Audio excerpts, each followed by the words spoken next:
Assalamualaikum dan salam sejahtera. Di sini saya akan tunjukkan satu basic setup macam mana kita nak create satu Google Classroom yang di-co-host atau dikongsi dengan guru atau tenaga pengajar lain. Dalam erti kata lain, guru kelas adalah sebagai class owner dan guru-guru mata pelajaran dihimpunkan dalam classroom tersebut. Ini bukan sahaja dapat menggalakkan kerjasama antara guru, malah memudahkan ibu bapa dan murid yang merupakan user utama Google Classroom. Sebelum itu, video ini adalah inisiatif diri saya sendiri dan sebagai perkongsian seorang bapa yang hanya menguruskan seorang anak di peringkat sekolah rendah tahap 1, tapi mungkin memberi manfaat kepada ibu bapa di luar sana yang menguruskan lebih daripada satu anak. Baiklah, di sini saya akan tunjukkan satu senario yang mungkin dihadapi oleh ibu bapa yang lain juga. Di sini adalah keadaan dalam Google Classroom anak saya. Kalau tak silap saya, dalamnya ada 13 mata pelajaran. Ini kerana ini adalah himpunan daripada tahun 2020 dan juga 2021. Jadi, salah satu masalahnya yang pertama adalah kecelaruan lah bagi saya. Jadi, macam saya sebagai seorang bapa terpaksa tengok, cari mata pelajaran anak dan review satu persatu dia punya nota dan juga dia punya assignment. Okay. Yang kedua, kadang-kadang kita dapat gangguan daripada posting tersebut. Contohnya dalam sini, terdapat juga posting dalam bahagian stream daripada ibu bapa itu sendiri. Jadi ini adalah dalam bahagian setting. Okay. Guru-guru boleh set setting di mana ibu bapa tidak dibenarkan membuat posting di wall sebegini. Hanya ibu bapa boleh post bahagian komen jika terdapat sebarang soalan. Okay, so what happens here is it creates confusion. Macam saya pun kadang-kadang terkeliru dengan posting yang dibuat, sama ada ini datangnya daripada guru atau daripada murid itu sendiri. Jadi sebentar lagi saya akan tunjukkan atau saya akan congkel atau deep dive dalam settings feature dari kacamata guru atau tenaga pengajar untuk memudahkan mereka manage classroom tersebut. Okey, sekarang kita dah tengok senario yang mungkin dihadapi oleh kebanyakan ibu bapa di luar sana. Ini adalah satu, bukan kata bebanan, tapi satu challenge. Okey, bagi ibu bapa yang mempunyai lebih daripada 3 orang anak. Jadi yang pertama saya akan tunjukkan di bahagian setup nanti. Contoh macam mana kita nak wujudkan satu kelas beserta dengan guru-guru lain with multiple subjects.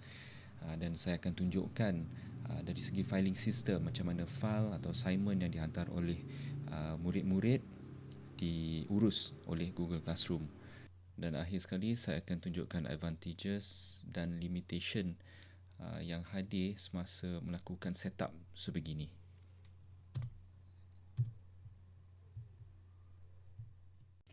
Baiklah, sekarang saya tunjukkan ini adalah Google Classroom menggunakan akaun Google biasa saya. Terdapat perbezaan yang sedikit, tidak ketara berbanding dengan akaun MOE atau akaun Google Suite yang diberikan oleh pihak MOE.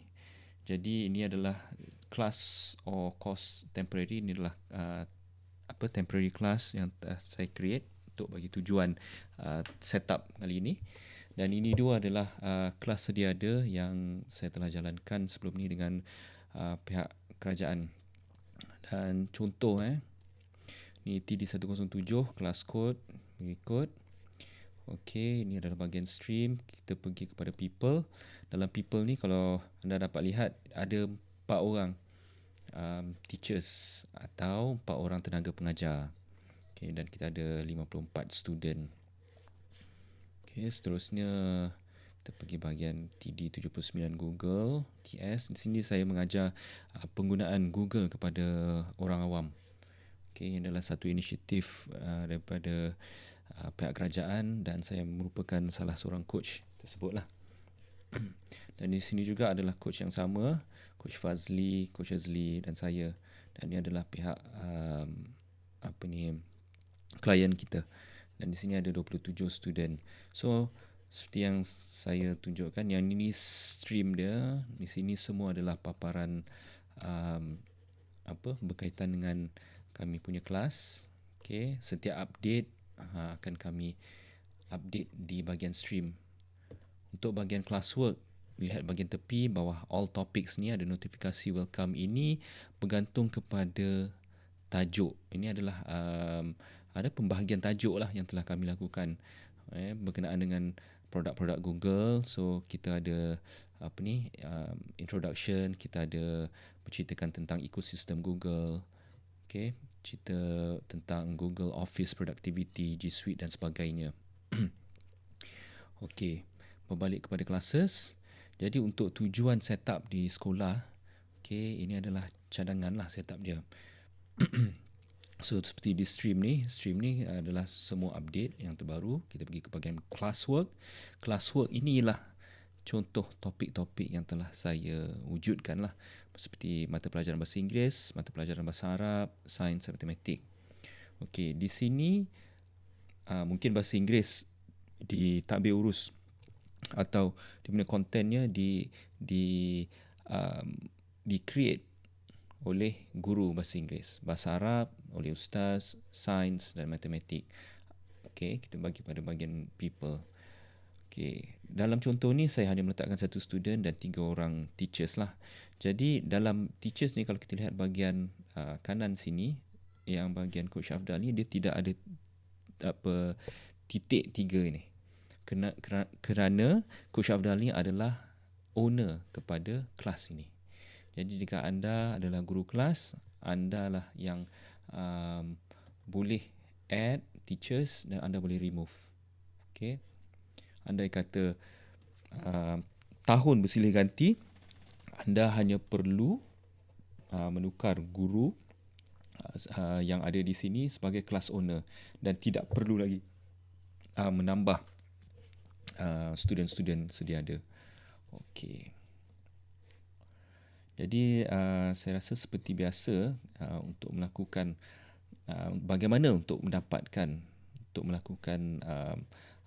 segmentation dalam mata pelajaran, mudah saja.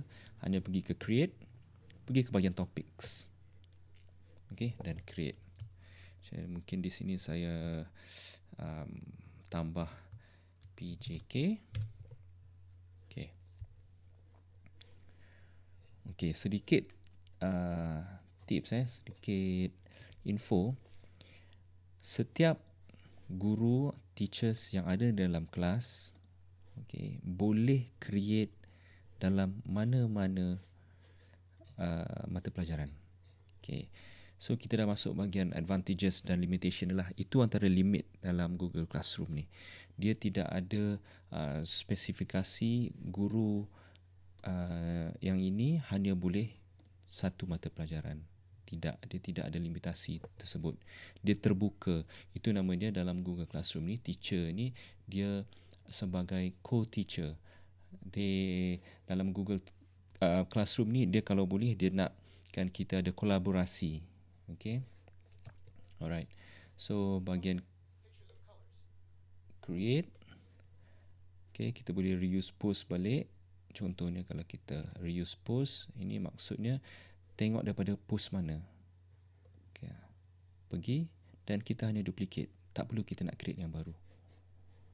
Andai kata tahun lalu kita mengajar, kita ada kelas di sini dan kita hanya masuk select kelas dan kita pilih apa nota yang hendak kita buat. Okey, saya tunjukkan balik untuk recreate balik mata pelajaran atau tajuk unit yang sama bagi tahun ni. Anda pergi ke create, pergi reuse post. Okay, andai kata kita sudah ada posting yang sama pada tahun lalu, kita hanya recreate saja. Okay. Dan saya rasa tak perlulah saya pergi lanjut tentang assignment, quiz, question, material ni semualah. Kan? Okey, seterusnya saya nak tunjukkan sedikit perbezaan dalam bahagian setting dia lah. So ni mungkin dia punya orang kata tips sedikit. Okey, pergi ke bahagian setting, saya ulang balik bahagian setting ni dalam bentuk gear ni. Okey, kelas detail, masukkan nama kelas apa semua. Alright, di bahagian general ni perbezaan antara Google Suite dengan Google biasa. Kalau Google Suite boleh tengok, boleh nampak dekat situ dia ada kod untuk Google Meet. Jadi ini salah satu kelebihan lah kalau kita campur atau kita himpunkan semua mata pelajaran dalam satu kelas. Okey, ibu bapa dan murid hanya perlu mengingati hanya satu sahaja kelas kod. Itu satu. Nombor dua, ibu bapa atau anak-anak murid-murid hanya perlu mengingati ataupun hanya perlu tahu satu sahaja Google Meet punya um, Google Meet punya kod. Okay, saya rasa saya tunjukkan satu contoh.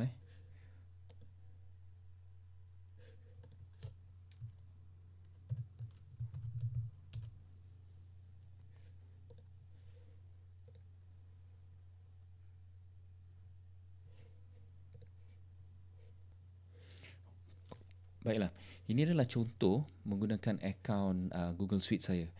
Jadi mungkin dalam guru-guru punya profile ni di atas bahagian atas ni, this account is managed by MOE mungkin. Okay, ini perbezaan dia. Perbezaan tadi yang ini adalah ini tak ada, ini menggunakan Google account biasa dan ini adalah account Suite. Okay, saya masuk kepada kelas, pergi ke bahagian gear. Okay, di bahagian general. Ini yang saya maksudkan. Perbezaan antara Google Suite dengan Google account biasa. Google Suite saya buka balik. Ini account biasa. Okay, ini paparan general di dalam.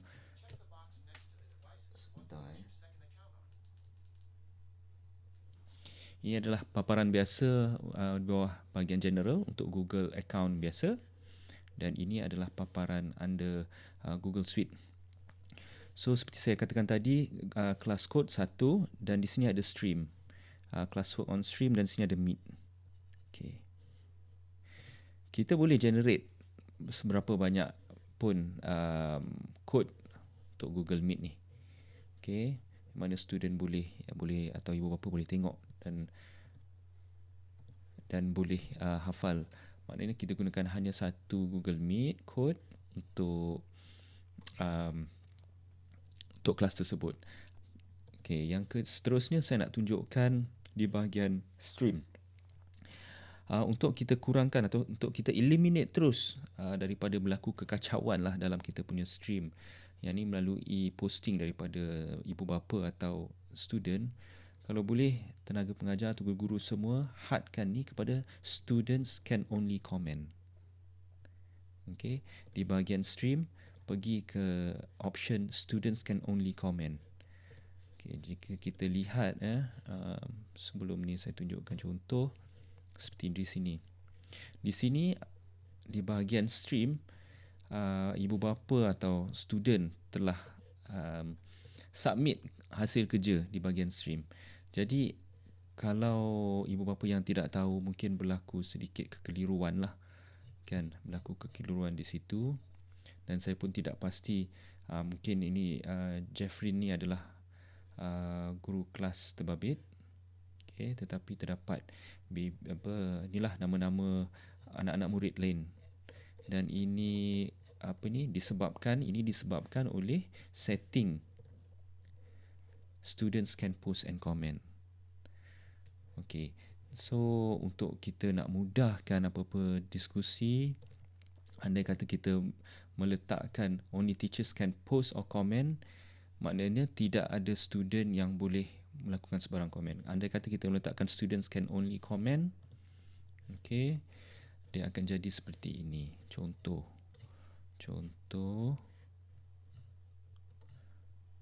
Okay, seperti ini.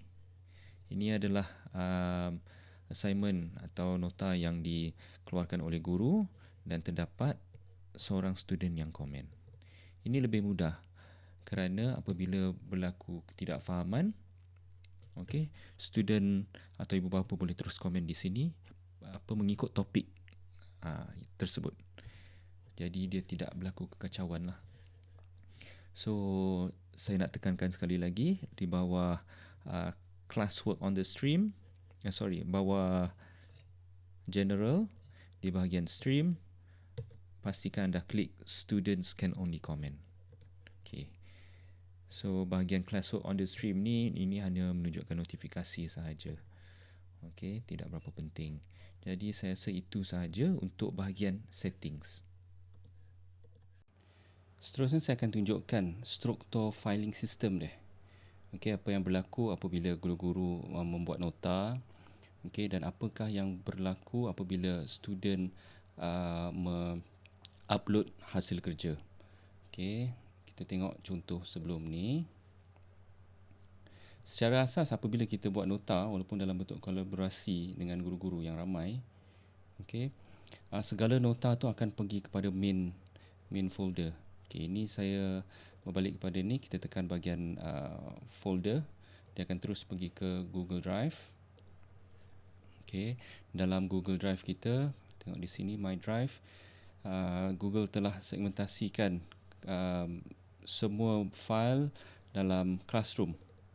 Dan dalam Classroom, seberapa banyak kelas yang kita wujudkan atau kita participate, dia ada folder yang berasingan. Contoh, okay, TD107 ni. Okay, ini adalah semua nota-nota PDF attachment yang telah kita muatkan dalam kita punya pengajaran, dan folder-folder ini adalah quiz-quiznya. Okay, untuk lebih jelas lagi apa yang berlaku kalau kita buat dalam yang temporary file tadi, dalam kelas yang class of course or course temporary ni. Inilah bentuk dia. Okay, sebenarnya saya telah create, ini adalah struktur yang saya create lah sendiri. Andai kata kita ada himpunan guru-guru dari mata pelajaran lain, kalau boleh kelas owner, yakni guru kelas, wujudkan juga folder untuk masing-masing lah. Folder notes untuk mata pelajaran, contohnya Bahasa Arab notes, BM notes. Jadi guru-guru lain pun mereka ada akses kepada folder-folder ni, dan apa yang mereka perlu lakukan hanyalah copy paste masuk ke dalam nota yang mereka khusus untuk pelajaran mereka lah. Okay. Yang kedua, assignment. Apabila berlaku assignment, okay, seperti ini, satu folder akan di-create khusus untuk assignment tersebut. Contohnya, Science Unit berapa, apa tajuk, assignment yang keberapa. Seperti saya pergi tunjuk di sini. Okay, pergi kepada classwork. Dalam Science, saya telah wujudkan. Okay. Science Unit berapa, tajuk, assignment. Dan student ni telah upload satu file. Okay. Jadi dalam masa yang sama, file tersebut secara automatik Google Drive akan create satu folder khusus untuk assignment tersebut, dan segala file akan masuk ke dalam folder terbabit. Okay. Kita pergi balik, kita tengok bahagian science. Macam di sini, science ada 2 assignment. Kalau kita create satu material, contoh science material 01, dan contohnya kalau saya add satu file, okay, contoh ni di sini, okay, dan kita post. Sebelum post tu saya nak tunjukkan, kalau boleh selepas atau semasa kita nak create apa-apa material atau assignment, di bahagian topik ni kita klasifikasikan ia adalah sebagai mata pelajaran yang kita kendaki lah. Macam ni adalah science, kita letakkan di bawah topik science dan kita post. Dalam masa yang sama, kalau guru-guru atau tenaga pengajar mengajar di kelas-kelas yang lain, apa yang anda perlu buat adalah tikkan kelas-kelas mana yang anda hendak sharekan material ni yang sama. Okay, dan secara automatik kita boleh letakkan student. Andai kata kita kelas untuk 2 kelas berikut, secara automatik semua student akan mendapat akses kepada material ini. Okay. So kita tekan post.